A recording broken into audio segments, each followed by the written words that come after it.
मरुधरा में बरसात का दौर लगातार जारी है। प्रदेश के 2 जिलों में मूसलाधार बरसात हो रही है। बारां और कोटा में बरसात से जनजीवन अस्त व्यस्त हो गया। कोटा के सांगोद में बरसात से गांव में पानी भर गया। एनडीआरएफ और एसडीआरएफ की टीम लगातार नजर बनाए हुए, कहीं बोट से रेस्क्यू हो रहा है, कहीं हेलीकॉप्टर से ग्रामीणों को निकाला जा रहा है। कोटा संभाग की स्थिति देखें तो यहां अब भी लोगों को राहत नहीं मिल रही। कोटा के सांगोद में एक बार फिर बाढ़ जैसे हालात बन गए। आज और कल हुई तेज बरसात के बाद भीमसागर बांध से पानी छोड़े जाने से सांगोद कस्बे में हालात बिगड़ने लगे हैं। यहां निचले इलाकों में बसी कॉलोनियों के घरों से लेकर बाजारों में पानी ही पानी आ गया।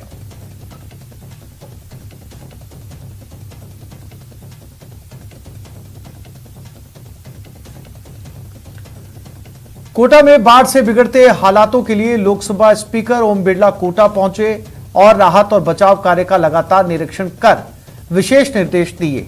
सांगोद में कस्बा टापू में तब्दील हो गया। सांगोद कस्बे में एनडीआरएफ और एसडीआरएफ की टीमें एसके ऑपरेशन कर रही हैं। वहीं लोकसभा स्पीकर ओम बिरला भी कोटा से हेलीकॉप्टर से सांगोद पहुंचे, जहां बाढ़ प्रभावित क्षेत्र का निरीक्षण करेंगे। साथ ही हेलीकॉप्टर के जरिए रेस्क्यू करने की जरूरत पड़ेगी, वहां हेलीकॉप्टर से लोगों को रेस्क्यू किया जाएगा।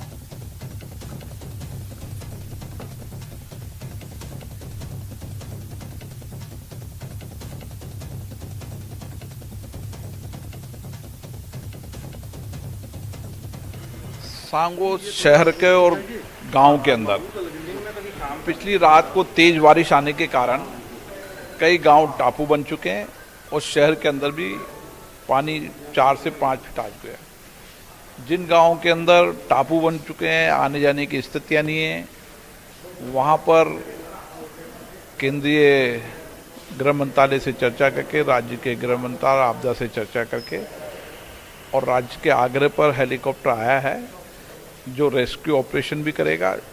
लोगों को अगर निकालने की आवश्यकता निकालेगा भी सही। जहाँ पर बिल्कुल टापू हो गया वहाँ पर पैकेट भी पहुँचाएगा। सांगोद शहर के अंदर भी जनसहयोग के खाने के पैकेट पहुँचाए जा रहे हैं। पूरे हाड़ौती संभाग के अंदर चीफ सेक्रेटरी से कहा है कि वह तुरंत जितनी भी नुकसान किसानों की फसल का हुआ उसका सर्वे कराए, जो मकान कच्चे गिर गए हैं उनका सर्वे कराए। जो मकान कच्चे गिर गए हैं और प्रधानमंत्री आवास योजना प्लस में उनके नाम हैं, कल ग्रामीण विकास मंत्रालय से चर्चा की थी मंत्री महोदय से, उनको मकान को तुरंत बना दिया जाए।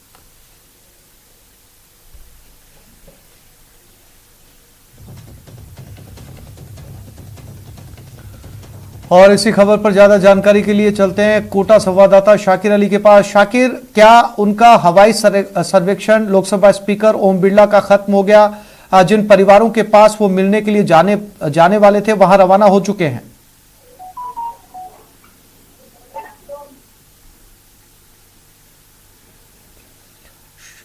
शाकिर, मेरी आवाज मिल रही है आपको? जी जी, बार दोहराएं हैं आप। शाकिर, लोकसभा स्पीकर का हवाई सर्वेक्षण खत्म हो गया। उन परिवारों के पास वो पहुंच चुके हैं जिनसे मिलने के लिए वो रवाना होने वाले थे।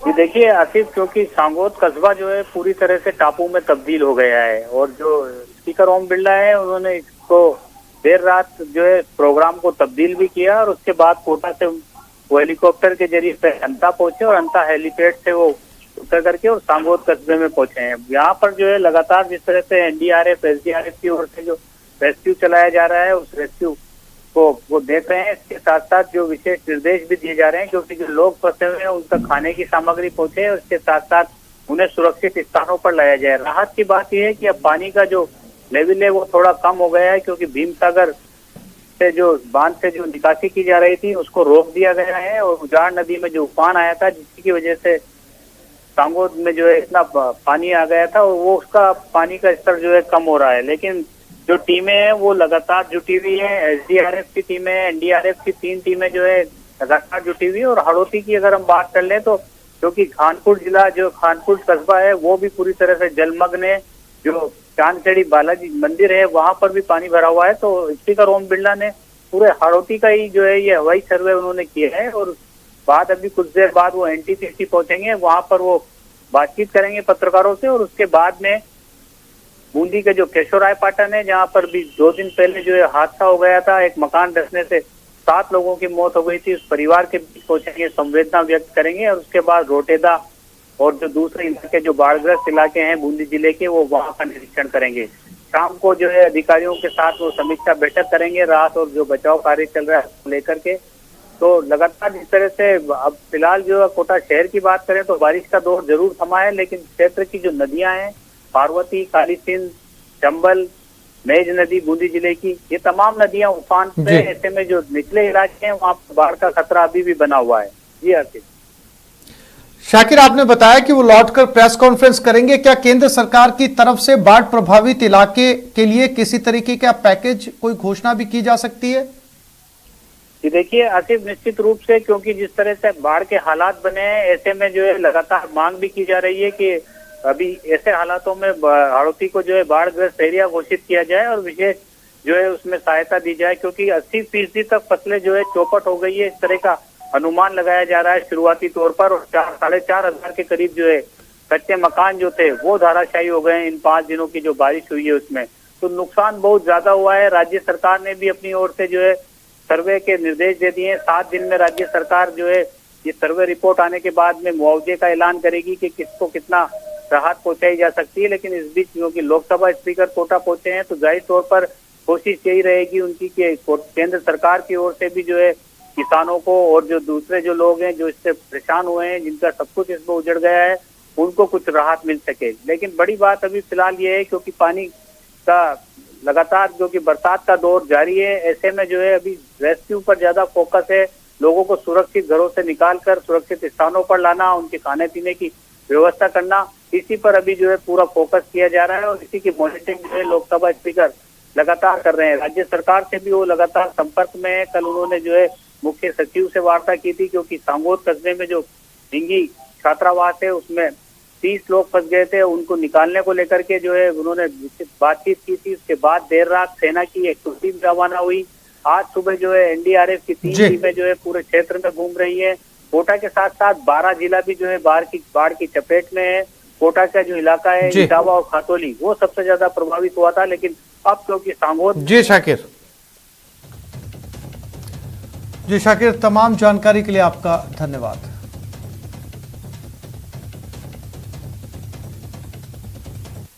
कोटा के सांगोद में उजाड़ नदी में आए उफान के बाद सांगोद में बाढ़ के हालात बन गए हैं। बाजार में 5 से 8 फीट पानी भर जाने के बाद स्थिति बेकाबू होने पर एनडीआरएफ और एसडीआरएफ की टीमों के साथ साथ सेना की मदद भी ली जा रही है।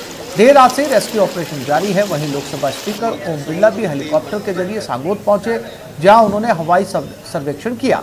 बता दें कि झालावाड़ के भीमसागर बांध से पानी छोड़े जाने के बाद सांगोद में उजाड़ नदी उफान पर आई और यही तूफान सांगोद में बाढ़ का बड़ा कारण बना। फिलहाल हाड़ौती की चंबल, पार्वती, परवन, काली सिंध सहित छोटी नदियां एक बार फिर से उफान पर हैं। निचले इलाकों में बाढ़ का खतरा लगातार बना हुआ है।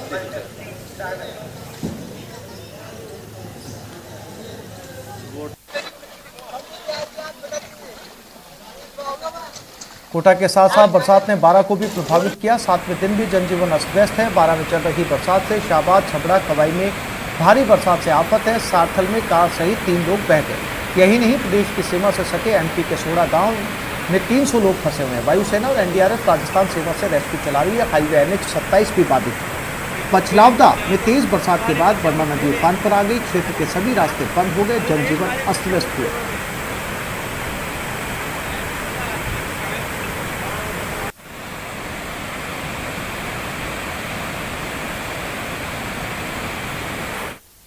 आपदा प्रबंधन राहत विभाग की समीक्षा बैठक है। सीएम अशोक गहलोत की अध्यक्षता में बैठक हो रही है। यूडीएच मंत्री शांति धारीवाल, उद्योग मंत्री प्रसादी लाल मीणा, कृषि मंत्री लालचंद कटारिया, खान मंत्री प्रमोद जेल फाया, राजस्व मंत्री हरीश चौधरी, श्रम राज्य मंत्री टीकाराम जूली, कृषि राज्य मंत्री भजनलाल जाटव, आपदा प्रबंधन और राहत राज्य मंत्री राजेंद्र यादव इसमें शामिल है। मुख्य सचिव निरंजन आर्य, डीजीपी एमएल लाठर, प्रमुख सचिव गृह अभय कुमार, प्रमुख सचिव वित्त अखिल अरोड़ा, प्रमुख सचिव मुख्यमंत्री कुलदीप रांका, प्रमुख सचिव आपदा प्रबंधन आनंद कुमार, एडीजी एसडीआरएफ सुष्मित विश्वास, कोटा, बारा, बूंदी, झालावाड़ और धौलपुर जिले के कलेक्टर, एसपी, संभागीय आयुक्त कोटा और पुलिस महानिरीक्षक, संभागीय आयुक्त भरतपुर और पुलिस महानिरीक्षक इस बैठक में हिस्सा ले रहे हैं।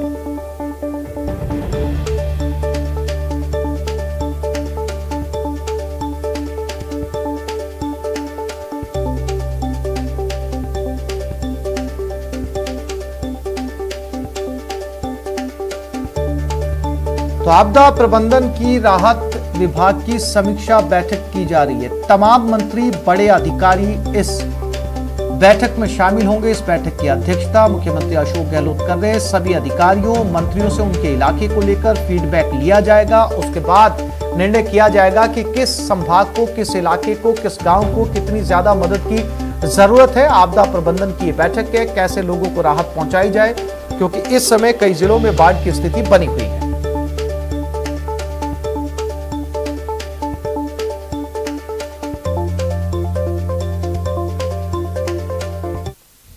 और 12 जिले में बरसात से जनजीवन पूरी तरीके से प्रभावित हुआ। इससे कई गांवों का संपर्क कट गया और कई गांव टापू में तब्दील हो गए। साथल में रपट पार करते समय तेज बहाव में कार बह गई। इस कार में सवार 3 लोगों को सुरक्षित बाहर निकाला गया, लेकिन कार पानी में डूब गई।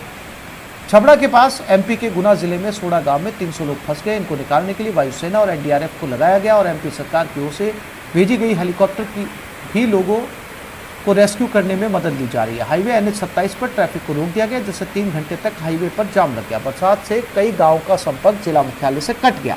1000 से ज्यादा कच्चे मकान ढह गए। वहीं बिजली और मोबाइल सेवा भी बाधित है और लोगों को परेशानी का सामना करना पड़ रहा है। कई इलाके बाढ़ में फंसे और बेघर लोगों के पास राहत नहीं पहुंचाई गई, जिससे लोगों के सामने गंभीर समस्या पैदा हो गई।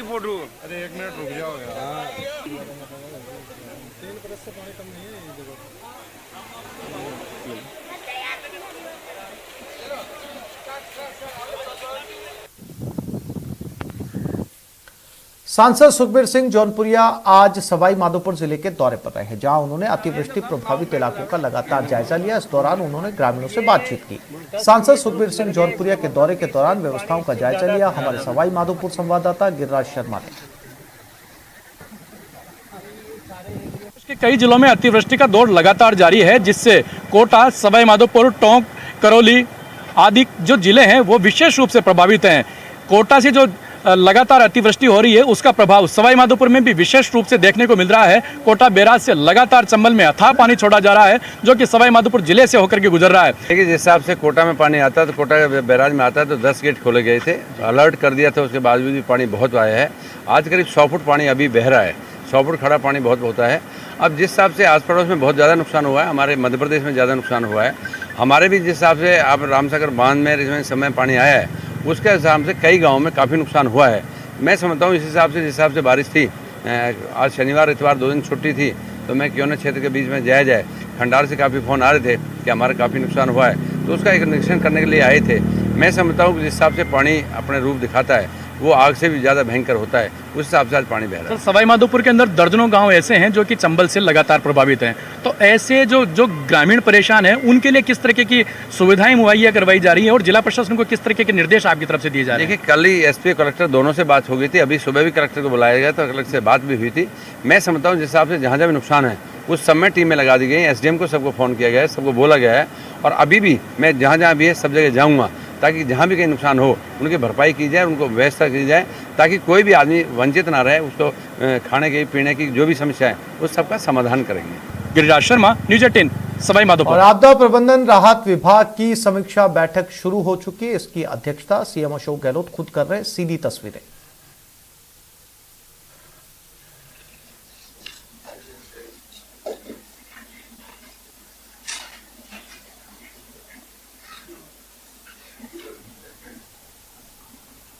नेक्स्ट,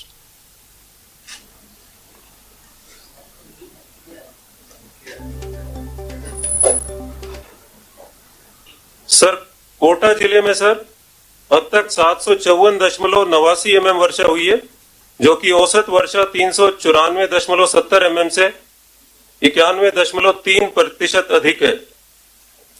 दिनांक 8/8/21 से और 6/8/21 तक लगातार वर्षा होने के कारण जिले में खातौली, पीपलदा, सांगोद के क्षेत्र में पानी की भारी आवक हुई है। जिले में पुलिस प्रशासन, SDRF की 4 टीमें सर, जिसमें कि कुल 50 कार्मिक हैं। इनकी टीमों के द्वारा नागरिक सुरक्षा के स्वयंसेवक के समन्वय से राहत कार्य सर कुशलता से किया गया है। जिले के विभिन्न गांवों से सर लगभग 70 व्यक्तियों को सुरक्षित स्थानों पर पहुंचाया गया। जिले में बारिश को ध्यान में रखते हुए सेना को भी अलर्ट पर रखा गया तथा SDRF की टीमें भी तैनात रखी गईं। दिनांक 6/8/2021 को कल जिला कलेक्टर की मांग पर सांगोद क्षेत्र के ग्राम हिंगी में सर रात्रि को अचानक पानी की अधिक आवक होने पर 35 व्यक्तियों के फंसे होने की सूचना पर सर एसडीआरएफ की 3 टीम, सेना का 1 कॉलम सर और एनडीआरएफ द्वारा बचाव कार्य किया गया। ये बात करते हैं हमारे संवाददाता दिनेश शर्मा के साथ, हमारे साथ जुड़ गए। दिनेश, बैठक शुरू हो चुकी है, राहत आपदा प्रबंधन को लेकर तमाम बड़े मंत्री और अधिकारी इसमें शामिल हैं, क्या कुछ रहने वाला है मीटिंग का मसौदा? बिल्कुल, आप देखिए ये बैठक बुलाई इसीलिए गई है कि कई जो जिलों में है वो असामान्य हालात बने हैं और कैसे लोगों को राहत दी जा सकती है सरकार की ओर से, इसलिए बैठक है। तो आपदा प्रबंधन और राहत को लेकर सीएम अशोक गहलोत समीक्षा कर रहे हैं। बैठक की शुरुआत की है, तकरीबन 1 दर्जन जो मंत्री हैं वो इससे जुड़े हैं। इसके साथ ही विभिन्न विभागों के आला अधिकारी जो ताल्लुक रखते हैं सीधे तौर पर, वो जो है इससे जुड़े हुए हैं। और जो प्रभावित जिले हैं, खासतौर से बारां, बूंदी, कोटा, सवाई माधोपुर और धौलपुर जो जिले हैं, इनमें क्योंकि ज्यादा नुकसान हुआ है पिछले 1 सप्ताह में, तो इन जिलों के कलेक्टर एसपी इसमें जुड़े हैं और इन संभागों के जो है संभागीय आयुक्त और रेंज के जो पुलिस महानिरीक्षक हैं वो इससे जुड़े हुए हैं। तो अभी जो है वो आपदा प्रबंधन विभाग के प्रमुख सचिव हैं आनंद कुमार, वो अपना प्रेजेंटेशन इस बैठक में दे रहे हैं और बता रहे हैं कि किन किन जिलों में पिछले दिनों में असामान्य बारिश रही। अभी तक जो है वो पिछले 1 सप्ताह की अगर बात की जाए तो 5 जिले ऐसे हैं जिनमें असामान्य बारिश हुई है और जिसके चलते बड़े स्तर पर नुकसान हुआ है, चाहे वो जानमाल का नुकसान हुआ हो, पशुओं का नुकसान हुआ हो या खेती में नुकसान हुआ हो। तो ये तमाम चीजें वो अपने प्रेजेंटेशन में बता रहे हैं। अभी 6 अगस्त तक की अगर बात की जाए तो राजस्थान में 291 mm जो है वो बारिश होनी चाहिए थी, लेकिन इसके मुकाबले 327 mm बारिश अब तक हो चुकी है। यानी जो बारिश है सामान्य से ज्यादा हुई है, लेकिन कुछ जिले ऐसे हैं जिनमें असामान्य बारिश हुई है और वहां पर नुकसान हुआ है। तो इन जिलों में कैसे लोगों को सरकार की ओर से राहत पहुंचाई जाए, जल्द से जल्द राहत पहुंचाई जाए, इसको लेकर ये पूरी समीक्षा बैठक आयोजित की गई है। 10 जिले ऐसे हैं जिनमें प्रदेश में 4 जिले ऐसे हैं जिनमें अब तक असामान्य बारिश हुई है और 10 जिले ऐसे हैं जिनमें अत्यधिक बारिश हुई है और 10 जिले ऐसे हैं जिनमें सामान्य बारिश हुई है। तो ये स्थितियों की समीक्षा इस बैठक में जो है वो की जानी है। सभी जो संबंधित विभागों के मंत्री हैं वो इसमें जो है वो अपना बताएंगे लेखा जोखा कि किस तरीके से राहत देने के किए जा रहे हैं राज्य सरकार की ओर से। जी दिनेश, जानकारी के लिए आपका धन्यवाद।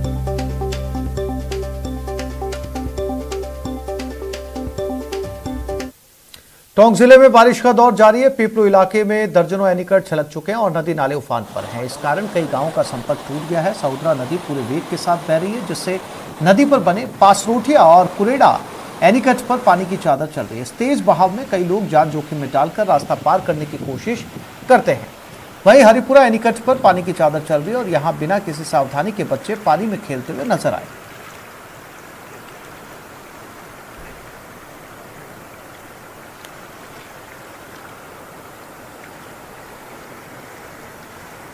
और अब बात बरसात के घाव की। कोटा समेत हाड़ौती इलाके में आई बाढ़ ने काफी नुकसान पहुंचाया है। हजारों आशियाने सैलाब की भीड़ चढ़ गए, घर का सामान बाढ़ में बह गया, फसलों को नुकसान पहुंचा। अब उम्मीद है कि सरकार से। देखिए कोटा पर सैलाब के सितम की रिपोर्ट। कुदरत का कहर, सरकार से आस। स्थिति बहुत ही दयनीय है। बाढ़ और अतिवृष्टि से सैकड़ों मकान धराशायी हो गए हैं। बारिश खत्म पर जख्म बाकी। जनहानि हुई है, कई जगह मवेशियों की हानि हुई है। एक तरह से व्यवस्था चरमरा गई भारी बारिश के कारण। कोटा में चंद दिनों की मानसूनी बारिश ने सालों साल के लिए जख्म दे दिया। घर जमींदोज हो गए, आशियाना खत्म हो गया, घर में रखा सारा सामान सैलाब में बह गया। बाढ़ ने मानो इनका सब कुछ छीन लिया है। तबाही के बाद जो शेष बचे हैं, ग्रामीण उन्हें समेटने में लगे हैं। शायद कोई उनके काम की चीज बच जाए, लेकिन जल प्रलय ने ऐसा कहर ढाया कि कुछ नहीं छोड़ा। बारिश का सबसे ज्यादा कहर कोटा के इटावा, पीपलदा, सुल्तानपुर, कैथून इलाके में देखा गया। कल तक जिनका अपना मकान था, वो अब सरकारी मदद की आस में हैं। खाने को भी कुछ बचा नहीं। भामाशाहों की मदद से 2 वक्त का निवाला मिल तो रहा है, लेकिन सवाल है कब तक। सरकार प्रधानमंत्री आवास योजना के तहत जो लोग पात्रता रखते हैं, जिनका प्रतीक्षा सूची में नाम है, उनको फर्स्ट प्रायोरिटी में मकानों की सुविधा है। और जो मकान ढह गए हैं, जिनका राशन पानी बह चुका है और जो विपदा की स्थिति में रह रहे हैं, उनके लिए तुरंत राहत पैकेज का काम करें। हालांकि सरकार संवेदनशील है और प्रभारी मंत्री लालचंद कटारिया कोटा में भारी बारिश से हुई तबाही का जायजा लेने पहुंचे और जल्द ही पीड़ितों को राहत देने की बात कही। सरकार ने और मुख्यमंत्री जी ने पहल करते हुए आज सभी जिला प्रभारी मंत्री हैं, उनको जिलों में भेजा गया है कि तुरंत इसका आकलन करवाया जाए और जो किसानों की हालात बनी है पानी के कारण, क्योंकि ये कोटा एक फर्टाइल इलाका है और यहाँ खेतों में पानी चढ़ गया, फसल अच्छी थी पर अब वो डूब में आ गई, तो जो नुकसान हुआ उसका आकलन होगा। न सिर्फ कोटा में बल्कि प्रदेश में जहां भी बारिश से हालात बिगड़े हैं, वहां 7 दिन के अंदर पीड़ितों तक मदद पहुंचाने का दावा किया गया है। मकानों का नुकसान हुआ है, जहां किसान परिवार गांव में गरीब लोग रहते हैं, तो ये सब बातें सरकार के सामने आई है। हमने 7 दिन का टाइम दिया है कि 7 दिन के अंदर उस गरीब आदमी को सरकार रिपोर्ट लेके मदद करेगी जिसका नुकसान इस प्राकृतिक आपदा से हुआ है। यह पहला मौका नहीं है जब प्रदेश में बाढ़ के हालात बने हों। इससे पहले भी कई बार कोटा सहित राजस्थान की कई इलाकों में बाढ़ से तबाही की दर्दनाक तस्वीरें आई। हालांकि अगर समय रहते पीड़ितों तक मदद पहुंच जाए तो इन्हें फौरी राहत जरूर मिलेगी। कोटा से न्यूज़ 18 राजस्थान के लिए शाकिर अली की रिपोर्ट। नेटवर्क 18 फेडरल बैंक संजीवनी गाड़ी भारत के कोविड प्रभावित जिलों में जारी है। वैक्सीन के लिए जागरूकता फैलाने की हमारी इस मुहिम को आप भी अपना सहयोग दीजिए। चलिए आपको दिखाते हैं संजीवनी गाड़ी अब तक कहां गई और आज कहां है।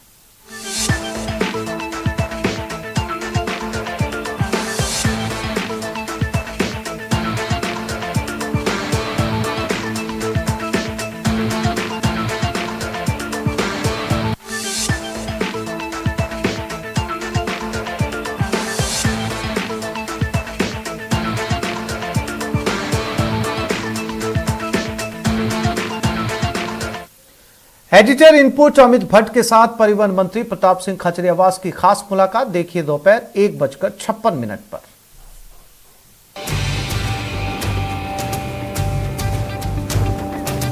2.5 साल के अपने कामकाज को आप किस तरीके से देखते हैं, कितने वादे पूरे हुए? रोडवेज के कर्मचारियों के जो भी हमने वादे किए, जो घोषणा पत्र में लिखे हुए हैं, ये मेरा प्रॉमिस है न्यूज़ 18 पे, एक भी वादा छूटेगा नहीं, सब वादे पूरे करेंगे। दूसरी बरसात आ गई है लेकिन अभी तक वो जो तापमान है वो कम होता नजर नहीं आ रहा। तापमान कम हो चुका है। आप खुद जानते हैं कि राजस्थान में कि बैरू सिंह शेखावत, मोहनलाल सुखाड़िया और अशोक गहलोत तीन ही लोग ऐसे हैं जो 3 बार मुख्यमंत्री हुए। अब वो कह रहे हैं कि मध्यावधि चुनाव हो सकते हैं, तो क्या आपको लगता है कि ऐसा कुछ? ये बीजेपी वाले गलतफहमी में है। सामने भी जादूगर है, गायब कर देगा इनको, पता नहीं चलेगा। और ब्रेक के बाद देखेंगे लापरवाही की हद।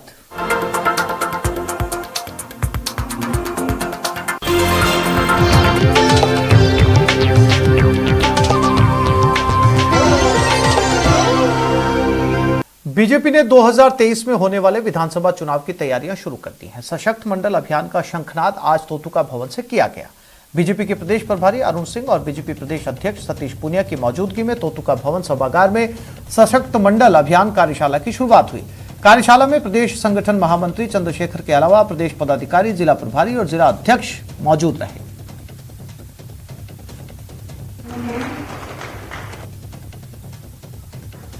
आपने ये बदलाव देखा कि विपक्ष के नाते मजबूत संघर्ष और सत्ता में सुशासन और विकास के जरिए बदलाव। 70 वर्षों की राजनीति में एक परिवार को, एक पार्टी को इस देश की जनता ने 50 वर्षों का समय दिया, लेकिन राजस्थान की आवाम और हिंदुस्तान की जनता ये तो निरपेक्ष तरीके से देखती है कि किस तरीके से हम लोगों ने संघर्ष करके उस बुनियाद को खड़ी की, और जन अपेक्षाओं के आधार पर कोई कल्पना नहीं कर सकता था कि देश का प्रधानमंत्री करोड़ों किसानों के लिए क्रेडिट कार्ड की सौगात देगा, गांव को प्रधानमंत्री ग्राम सड़क योजना की सौगात देगा, किसान की जीती जागती फसल के लिए फसल बीमा की सौगात देगा। बीजेपी के प्रदेश प्रभारी अरुण सिंह ने आज गहलोत सरकार पर जमकर हमला बोला। उन्होंने कहा कि सरकार संजीवनी भरोसे टिकी है। इसके साथ अरुण सिंह ने कहा पार्टी को बूथ लेवल और ज्यादा मजबूत किया जाएगा। राजस्थान में जो जनता परेशान है, त्रस्त है, अभी बाढ़ आई है, कई लोग नहीं रहे, उनके प्रति श्रद्धांजलि भी देता हूं। और सरकार भी, प्रदेश सरकार शीघ्र से शीघ्र कदम उठा करके जो बाढ़ पीड़ित हैं उनको राहत देने का काम करना ही चाहिए। लेकिन चिंता यह होती है कि जब प्रदेश के सरकार के लोगों को जनता के बारे में, प्रदेश की जनता के बारे में कोई चिंता ही नहीं है कि मुख्यमंत्री जी घर से निकलते नहीं और लगातार किस प्रकार से सरकार को आगे कंटिन्यू किया जाए। गहलोत सरकार को अलग अलग प्रकार से संजीवनी लेने का प्रयास करना, कभी 6 जिले का चुनाव घोषणा करना, फिर ये समाप्त हो जाएगा, फिर 6 जिले का चुनाव, पंचायत के चुनाव की घोषणा करना। यह गहलोत सरकार जो है अपनी सरकार बचाने के लिए संजीवनी लेने का प्रयास कर रही है। आपस में इतने झगड़े हैं और तो और दूसरे राज्य के लोग, मतलब कर्नाटक के डीके शिवकुमार आकर के यहाँ पे मुख्यमंत्री से मिल रहे हैं, वो झगड़े सुलझाने का काम कर रहे हैं। हरियाणा से शैलजा जी आकर के झगड़ा सुलझाने का काम कर रहे हैं। मतलब अलग अलग प्रदेश के लोग आकर के यहाँ झगड़ा सुलझाने का काम कर रहे हैं, लेकिन ये झगड़ा सुलझने वाला नहीं है, क्योंकि इन सब के बीच में अब मतभेद से बढ़ के मनभेद हो चुका है। और जो मुख्यमंत्री, जो सरकार अपने विधायक को ही नहीं संतुष्ट कर पाए, विधायक ही कांग्रेस के कह रहे हैं कि हमारी सरकार सुन नहीं रही है, तो जनता का क्या हाल होगा। जब विधायक ही नहीं सुनेंगे तो जनता तो कि सुनने वाले तो है ही नहीं। जनता को तो भगवान भरोसे छोड़ रखा है। नीयत में गहलोत सरकार के यह नहीं है, उनकी नीयत साफ नहीं है, नीयत ठीक नहीं है कि प्रदेश की जनता को राहत दिया जाए। और जब नीयत और अगर अच्छी नहीं है तो नीति भी आपकी गड़बड़ होगी, नीति में भी खोट होगा और फिर इम्प्लीमेंटेशन भी आप नहीं करेंगे। तो जनता को जो उम्मीद थी, वो उम्मीद आज प्रदेश की जनता कांग्रेस सरकार से, गहलोत सरकार से अपने आप को ठगी महसूस कर रही है। भारतीय जनता पार्टी के कार्यकर्ता यहाँ के जनता के साथ खड़े हैं, संघर्ष के मुद्दे को लगातार उठा रहे हैं, जन जागरण कर रहे हैं और उनके कदम से कदम मिला करके काम कर रहे हैं। यहाँ की जनता के साथ, उनके दुख के साथ जुड़ करके सुख में बदलने का काम कर रहे हैं और हमारा संघर्ष और तेज होगा और यह सरकार को उखाड़ फेंकने का काम यहाँ की जनता करेगी और भारतीय जनता पार्टी उसका, जनता का एक प्रतिनिधित्व करेगी। एक छोटे से ब्रेक के लिए रुक रहे हैं, जल्द लौटेंगे।